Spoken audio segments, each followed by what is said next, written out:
With an Oregon medical marijuana card, a person can possess 1.5 pounds of marijuana at any given time. That's about 1,680 joints, or 84 packs of cigarettes. Is this what you voted for? Marijuana crops can grow next to schools. A marijuana grower can move in next door to you. Is this what you voted for?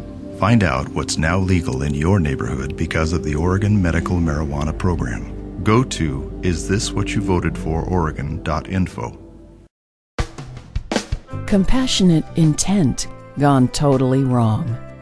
Oregon has always been known for its unique perspective, whether it's leading the nation in recycling bottles and cans or looking at healthcare issues and creating the Oregon Health Plan years before the debate began. We are always independent in our thoughts and collective decisions. In 1998, Measure 67, which allows the use of medical marijuana, passed 55% to 45%. By allowing people to use marijuana as medication, the voter once again showed how independent they can be. The measure only passed in 12 of 36 Oregon counties. The most populated areas carried the measure into law. The law was amended by legislature and the governor in 1999 and again in 2005.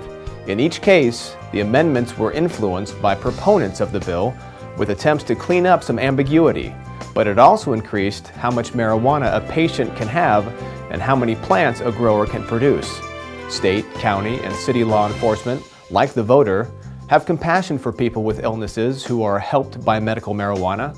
However, amendments have created a nightmare and a huge business for abuse that has blurred the intent that the voters approved in 1998. Let's look at statistics on where we are today. As of April 1st, 2012, there are more than 55,800 patients and more than 28,200 caregivers who can transport medical marijuana. And there are 2,100 Oregon licensed physicians with current OMMP patients. The caregiver relationship is worth looking into. A caregiver has significant responsibility of the patient's well-being. The caregiver can transport the medical marijuana for the patient with little oversight, creating temptation for abuse. Look at this photo of a caregiver's grow site with multiple patients and growers. Note the size of the plants as compared to the people in the photo. There are several illnesses for which prescriptions for medical marijuana are being recommended. 61 for Alzheimer's, 832 for glaucoma, 731 for HIV and AIDS, almost 1,100 for cachexia, 1,354 for seizures, and more than 2,000 for cancer. These sicknesses were the ones we thought we were voting to help. Now look at these. More than 7,800 for nausea, 14,671 for persistent muscle spasms, and nearly 52,600 for severe pain. All very broad illnesses, unlike the ones we thought really needed a prescription for medical marijuana. It's all about the economics. Follow the money. Not everyone using medical marijuana is abusing the system for profit, but the current law opens itself to abuse. The financial gains are huge, and the drug traffickers are creative, resourceful, and manipulative. First, we must look at the committee overseeing the Oregon Medical Marijuana Program. Since 2005, this committee has been appointed by the Department of Health and Human Services Director. It's an 11-member committee made up of the following: registered patients, designated primary caregivers, people responsible for grow sites, and advocates for the Oregon Medical Marijuana Act. There is not a requirement of people involved in drug treatment, the medical community, law enforcement, prosecution professionals, defense professionals, and judges. Who decided this? Is this what we intended? Did we want to allow the very people with access to medical marijuana to oversee the program? Where are the checks and balances?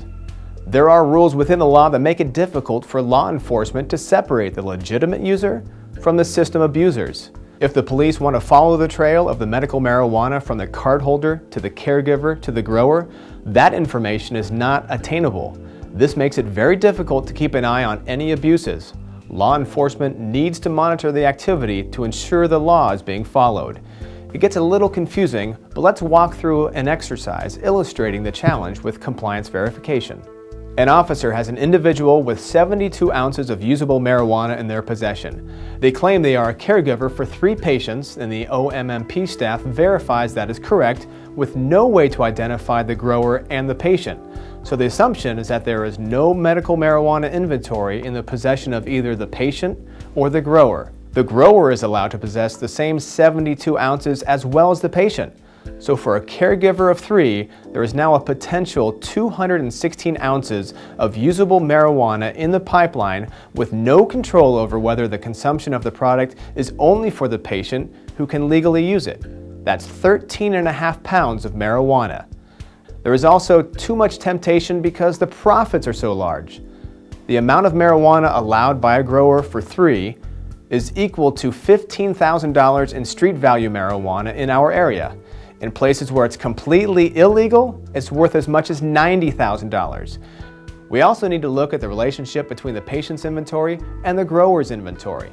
Currently, the patient is allowed to have in their possession 24 ounces of marijuana. The grower is allowed 6 plants and 18 seedlings to create the inventory to meet the medical needs of the patient. What is happening is that the growers have figured out growing methods to create much larger plants that produce excess inventory. Once again, the system is creating the temptation for abuse. And finally, there is no consideration to neighbors and land use laws for grow sites.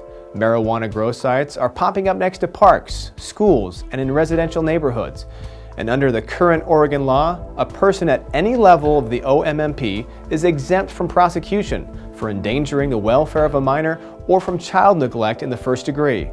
Essentially, the proponents of the Oregon Medical Marijuana Program are now in charge of the program and the law. They ensure little program oversight, they limit record disclosure that help control abuses, they create the temptation and the reality of abuse, and create more marijuana inventory than is required for the compassionate care requested by the voters of Oregon. Why is Jackson County taking a stand? In 2010, Jackson County commissioners, in working with law enforcement, started to realize that much of the criminal element and abuse were falling into our area. The frustrations with this growing problem created a request to deal with some of the ambiguity in the law to help law enforcement control the criminal element associated with the abuse. Like the voters, Jackson County commissioners were not concerned with the legitimate use of medical marijuana for those it can truly help. But due to our climate and soil profile, our area is considered one of the best areas in the world to grow marijuana. Criminals know that with manipulation of the current OMMP laws, they can produce untraceable excess inventory and sell on the streets for huge profits.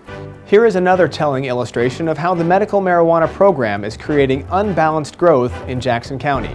In April 2012, there were 9,480 cardholders in Multnomah County, more than 5,800 in Lane County, and Jackson County had 6,760 cardholders.